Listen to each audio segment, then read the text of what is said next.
खैबर पख्तूनख्वा को विफाक से गुज़श्ता 5 सालों में NFC और दहशतगर्दी के खिलाफ जंग की मद में मिलने वाले फंड्स की तफसीलात सामने आई हैं। दस्तावेज सूबाई असम्बली में जमा करा दी गई, जिसके मुताबिक 34 खरब 88 अरब 67 करोड़ 50 लाख रुपए मिले हैं।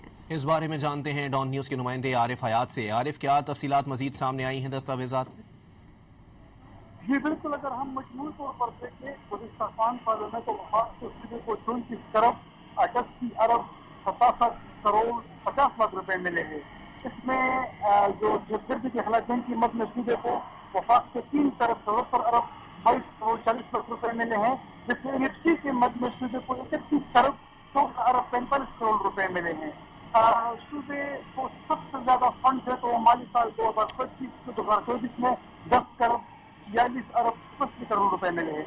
इस पर गुज़श्ता 5 साल में खैबर पख्तूनख्वा का हिस्सा 36 करोड़ 43 अरब 64 करोड़ रुपए 64 करोड़ 90 लाख रुपए बनता है और सूबे को मिले हैं 34 करोड़ 88 अरब 67 करोड़ 50 लाख रुपए मिले हैं। जी बहुत शुक्रिया आरिफ।